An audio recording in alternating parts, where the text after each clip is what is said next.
এর কাজ উল্লেখ করো। তো 1 নম্বর, প্লাস্টিড উদ্ভিদের খাদ্য সংশ্লেষণে, বর্ণ গঠনে এবং খাদ্য সঞ্চয়ে মুখ্য ভূমিকা পালন করে। তাহলে কি উদ্ভিদের খাদ্য সংশ্লেষণে, বর্ণ গঠনে এবং খাদ্য সঞ্চয়ে মুখ্য ভূমিকা পালন করে। 2 নম্বর, কি প্লাস্টিডের মধ্যে ক্লোরোপ্লাস্ট উদ্ভিদে সবুজ বর্ণের ক্লোরোফিল নামক রঞ্জক পদার্থ ধারণ করে সালোক সংশ্লেষণে সহায়তা করা এর প্রধান কাজ। 3 নম্বর, কি ক্লোরোপ্লাস্ট ফুলের পাপড়ি ও ফলের গায়ে বিভিন্ন বর্ণ বৈচিত্র্য সৃষ্টি করে। সবুজ ফল পাকার সময় ক্লোরোপ্লাস্ট ও ক্রোমোপ্লাস্টে রূপান্তরিত হয়ে বর্ণ বৈচিত্র্য সৃষ্টি করে। লিউকোপ্লাস্ট খাদ্য সঞ্চয় করে।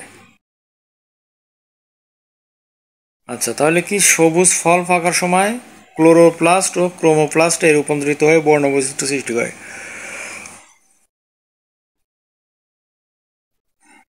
তাহলে সবুজ ফলের মধ্যে যে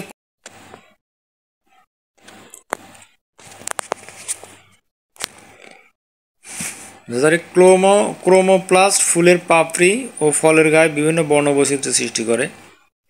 সবুজ ফল পাকার সময় ক্লোরোপ্লাস্ট ক্রোমোপ্লাস্টে রূপান্তরিত হয়ে বর্ণ বৈচিত্র্য সৃষ্টি করে। লিউকোপ্লাস্ট খাদ্য সঞ্চয় করে। তো বন্ধুরা, এই ছিল আজকের ভিডিও। আশা করি ভিডিওটা অবশ্যই বুঝতে পারছো। আর সবাইকে রিকোয়েস্ট করব, যারা আমার চ্যানেলকে এখনও সাবস্ক্রাইব করো নাই, প্লিজ সাবস্ক্রাইব মাই চ্যানেল। আল্লাহ হাফেজ, আসসালামু আলাইকুম।